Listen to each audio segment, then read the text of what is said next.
വിളിച്ച് അന്വേഷിച്ചതാണ് അത് bullet proof തന്നെയാണ് എന്ന്. പക്ഷേ അത് ഞാൻ ആ കാര്യം പി ജയരാജൻ എന്ന വ്യക്തിയോട് ചോദിക്കുമ്പോൾ എൻ്റെ മനസ്സിൽ ഞാൻ കൺവിൻസ്ഡ് അല്ല. ഞാൻ ഇന്നത് തുറന്നു പറയുകയാണ്, ഞാൻ ഇതുവരെ ഈ കാര്യത്തിൽ പറഞ്ഞിട്ടില്ല, ഞാൻ കൺവിൻസ്ഡ് അല്ല. അതുകൊണ്ടാണ് ഞാൻ ആ വായിക്കുന്നതിന് മുമ്പ് തന്നെ ഇതിങ്ങനെ ശരിയാണോ, കാരണം ഈ സർക്കുലറിൽ പറയുന്നത് സുരക്ഷയുള്ള ഹൈ സെക്യൂരിറ്റി ഉള്ള വാഹനമെന്നേ പറയുന്നുള്ളൂ.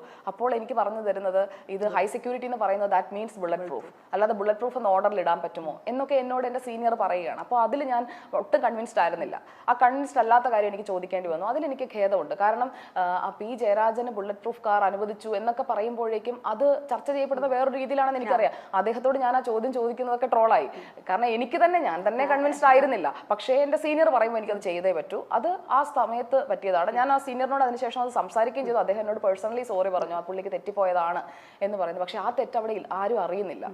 ഇപ്പോ പ്രസന്റ് ചെയ്യുന്ന ആളുടെ ഭാഗത്ത് നിന്ന് ഞാൻ ഒരിക്കലും, കാരണം എനിക്ക് ജയരാജേട്ടനെ ഇഷ്ടമാണ്, ഞാൻ ഉമ്മൻചാണ്ടി ഇഷ്ടമാണെന്ന് പറഞ്ഞല്ലോ. അപ്പോൾ ജയരാജേട്ടനെ ആയാലും ഇപ്പം പിണറായി വിജയന്റെ കുറെ കാര്യങ്ങൾ എനിക്ക് ഇഷ്ടമാണ്. അപ്പോൾ ഈ ഫാക്ട് ചെക്ക് എന്ന് പറയുന്നത് വളരെ പ്രധാനപ്പെട്ടതാണ്. റിപ്പോർട്ടറിൽ അതുകൊണ്ട് തന്നെ ഞങ്ങൾ ശ്രദ്ധിക്കുന്ന ഒരു പ്രധാനപ്പെട്ട കാര്യം ഇതാണ്, നമുക്ക് വസ്തുതയാണെന്ന് ഉറപ്പ് വരുത്തിയിട്ടേ കൊടുക്കുള്ളൂ. ഞാൻ പറയുള്ളൂ, എല്ലായിടത്തും ലോകത്ത് എവിടെയുള്ളതാണ്, നമ്മുടെ നാട്ടിൽ നിന്നുള്ളതല്ല. അതായത് എൻ്റെ പാർട്ടി ഓഹോ നിന്റെ ആ ഒരു നമ്മുടെ പണ്ട് കാലത്ത് അവർണരും സവർണരും ജാതിയുടെ പേരിലും റേസിസം എന്നൊക്കെ പറഞ്ഞ് നമ്മൾ ആൾക്കാരെ ഡിസ്ക്രിമിനേറ്റ് ചെയ്ത പോലെ തന്നെയല്ലേ ഇപ്പൊ പൊളിറ്റിക്സിന്റെ പേരിൽ അല്ലെങ്കിൽ നമ്മുടെ എന്താ പറയുക നമ്മുടെ ഒരു രാഷ്ട്രീയപരമായ ഒരു ഇൻട്രസ്റ്റ് വെച്ചിട്ട് ആൾക്കാർ ഡിസ്ക്രിമിനേറ്റ് ചെയ്യുന്നെന്ന് തോന്നിയിട്ടില്ലേ? എന്തിനാണ് അങ്ങനെ ഒരു അല്ല, ഞാൻ പറയട്ടെ, ഇപ്പോൾ ഒരു രാഷ്ട്രീയ പാർട്ടിയിൽ അംഗമായാലേ താങ്കൾക്ക് ജോലി കിട്ടൂന്ന് വന്നാൽ താങ്കൾ ആ രാഷ്ട്രീയ പാർട്ടി പോയി ചേരും. ഇന്ന് കേരളം കാണുന്ന ഏറ്റവും വലിയ പ്രശ്നം അതാണ്. നിങ്ങളൊരു രാഷ്ട്രീയ പാർട്ടിക്കാരനാണെങ്കിൽ നിങ്ങൾക്ക് ജോലി കിട്ടും, അല്ലെങ്കിൽ നിങ്ങൾക്ക് പിൻവാതിൽ വഴി നിങ്ങൾക്ക് നിയമനം കിട്ടും എന്ന് കണ്ടാൽ നിങ്ങൾ ആ പാർട്ടിയിലേക്കേ പോകൂ. അത് മനുഷ്യനിൽ സഹജമായിട്ടുള്ള ഒരു കാര്യമാണ്. പക്ഷെ ഞാൻ അങ്ങനെ പോയിട്ടില്ല. ഒരു രാഷ്ട്രീയ പാർട്ടിയുടെ ലേബലിലല്ല, അല്ലെങ്കിൽ ഒരു രാഷ്ട്രീയ പാർട്ടിയുടെയും അംഗമായിക്കൊണ്ടുള്ള ജോലി നേടലോ ഒന്നുമല്ല. ഞാൻ പറഞ്ഞല്ലോ, ഞാൻ ആദ്യമായി ജോലി ചെയ്യുന്ന news channel Kairali people TV ആണ്. എന്നാൽ ഞാൻ SFIയുടെ ഒരു കേഡറോ അല്ലെങ്കിൽ CPIM പാർട്ടിയിലെ ഒരു അംഗമോ അല്ല. അവിടെ എൻ്റെ മെറിറ്റും ഞാൻ ഇന്റർവ്യൂ അറ്റൻഡ് ചെയ്ത് കൃത്യമായ വഴികളിലൂടെയാണ് ഞാൻ വന്നത്. പക്ഷേ പാർവതിനെ പൊതുവെ SFIയുടെ ആളല്ല, BJPയുടെ ഒരാളായിട്ട് തന്നെയാണ്. ഇപ്പോ നമ്മളിപ്പോ BJPയിൽ എനിക്ക് അംഗത്വമുണ്ടോ എന്ന് ചോദിക്കും. സംസ്ഥാന പ്രസിഡന്റിനെ ഫോൺ നമ്പർ എടുത്തൊന്ന് വിളിച്ചു നോക്കി അറിയാമോ. അംഗത്വം ഉണ്ടോ എന്നല്ല ഞാൻ ചോദിക്കുന്നത്, അംഗത്വം ഉണ്ടോ, അംഗത്വം എടുത്തില്ല. പക്ഷെ ഞാൻ പഠിച്ച കോളേജിൽ ABVP ഇല്ല. ഞാൻ അതിനുശേഷം BJPയുടെ അംഗമാവുകയോ ഒന്നും ചെയ്തില്ല. നമുക്കൊരു എന്താ പറയുക, അല്ല, ഞാൻ BJPയിൽ അംഗമായാൽ അതൊക്കെ വാർത്തയാവില്ലേ?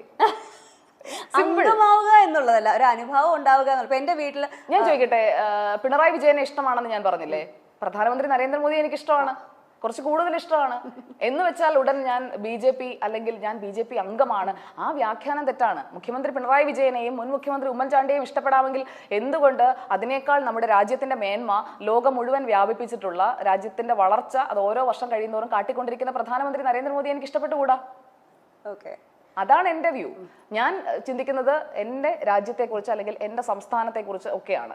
അതിൽ ഞാൻ വളരെ ഫോക്കസ്ഡ് ആണ്. നമ്മുടെ സ്റ്റേറ്റിൽ ഒരു മോശം പ്രവണതയിലേക്ക് പോയി കഴിഞ്ഞാൽ ഞാനത് പറയും. നമ്മുടെ രാജ്യത്ത് വന്നു കഴിഞ്ഞാൽ ഞാനത് പറയും.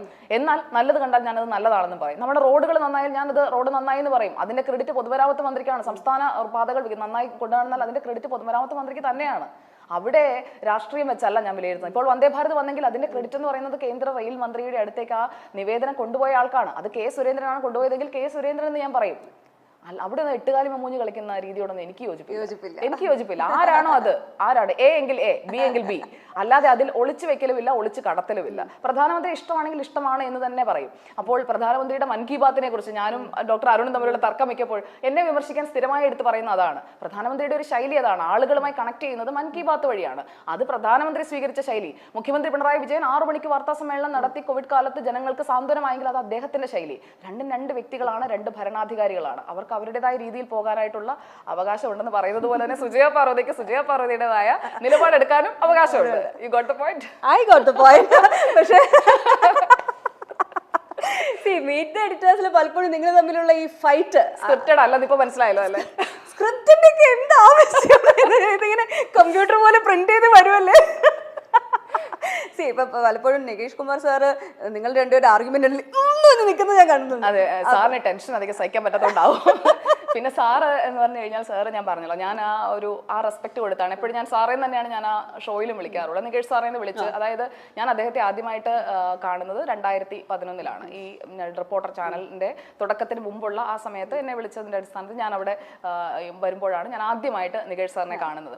അത് കഴിഞ്ഞിട്ടുള്ള ഞാൻ ഏഷ്യാനെറ്റിലേക്ക് പോയതിനു ശേഷം ഞങ്ങൾ നേരിട്ട് കണ്ടിട്ടില്ല. അത് കഴിഞ്ഞ് ഇപ്പോൾ വരുമ്പോഴും ഈ റിപ്പോർട്ടർ തുടങ്ങുന്നതിന് തൊട്ട് മുമ്പുള്ള ദിവസം കാണുമ്പോൾ സാർ എന്നെ കാണുമ്പോഴത്തേക്ക് ഇത് നമ്മുടെ കുട്ടിയാ എന്ന് പറഞ്ഞ് ചേർത്ത് പിടിക്കുന്ന ആ ഒരു വാമത്തുണ്ട്. അതാണ് ഞാൻ പറഞ്ഞത്, ഇന്നലെ കാണണമെന്നില്ല, വർഷങ്ങൾ കഴിഞ്ഞാലും നമുക്ക് ആ വ്യക്തിയുടെ ലൈഫിൽ അല്ലെങ്കിൽ ആ വ്യക്തി നമ്മളെ ഓർക്കുന്നുണ്ടെങ്കിൽ അത് ഞാനൊരു പ്ലസ് ആയിട്ടാണ് കാണുന്നത്. എവിടെ അവസാനിച്ചോ അവിടെ തന്നെ തുടങ്ങാൻ പറ്റും, എത്ര ഗ്യാപ്പ് ഉണ്ടെങ്കിലും അല്ലേ? അതെ, എനിക്ക് തോന്നുന്നത് ചിലപ്പോൾ അതൊരു കാരണം റിപ്പോർട്ടർ എന്ന് പറയുന്നത് അതൊരു വ്യത്യസ്തമായ പ്ലാറ്റ്ഫോമാണ് അന്ന് സാറ് ഡിസൈൻ ചെയ്തത്. ഞാൻ അന്ന് അതിന്റെ ഭാഗമായിട്ട് വരുന്നതും അങ്ങനെ ആ ഒരു ചിന്തയുടെ പുറത്താണ്. അതിൽ നിന്ന് ഇപ്പോൾ പുതിയ രീതിയിലേക്ക് അതിനെ കൊണ്ടുപോകാനായിട്ട് ഒരു ഇത് വരുമ്പോഴേക്കും അതിലേക്കും എനിക്ക് വരാൻ പറ്റുന്നു എന്ന് പറയുന്നത് ഞാനതൊരു പ്ലസ് ആയിട്ടാണ് കാണുന്നത്. കാരണം അത് ദർ ഈസ് സംതിങ്. അന്ന് അവിടെ നിൽക്കാതെ പോയ ഞാൻ ഇവിടെ തിരിച്ചു വരണം എന്നുണ്ടെങ്കിൽ എന്തെങ്കിലും സംതിങ് ഡെസ്റ്റിനി പ്ലാൻ ചെയ്തിട്ടുണ്ട്, ഇവിടെ വന്ന് എന്തോ ചെയ്യാനുണ്ട്. അപ്പൊ അതുകൊണ്ട് അതിനുവേണ്ടി ആയിരിക്കും തിരിച്ചു ബ്രേക്ക് എടുക്കണം എന്നല്ലേ വിചാരിച്ചിരുന്നത്? 24 മാറിയിട്ട് അങ്ങനെ ഒരു ഇല്ല, ഇടയ്ക്കൊരു ബ്രേക്ക് എടുക്കുന്നതിനെ പറ്റിയിട്ട് വന്നിട്ടേ ഇല്ല. പക്ഷെ അങ്ങനെ ഒരു ന്യൂസ് വന്നതുപോലെ ഇല്ല, ബ്രേക്ക് എടുത്തില്ല. ഞാൻ കുറച്ച് തീർത്ഥയാത്രയൊക്കെ നടത്തി, ചിത്രങ്ങളൊക്കെ കണ്ടുകാണല്ലോ. ഞാനന്ന് കാശിയൊക്കെ പോയി. ഞാനന്ന് ഉത്തർപ്രദേശ് മുഴുവൻ ഒന്ന് പോയിരുന്നു, യാത്ര പോയിരുന്നു. അത് പബ്ലിക് പോളിസി റിസർച്ച് സെന്റർ എന്ന് പറയുന്ന ഒരു റിസർച്ച് ഇൻസ്റ്റിറ്റ്യൂട്ടിന്റെ അതിന്റെ ഇൻവൈറ്റ് അനുസരിച്ചാണ്.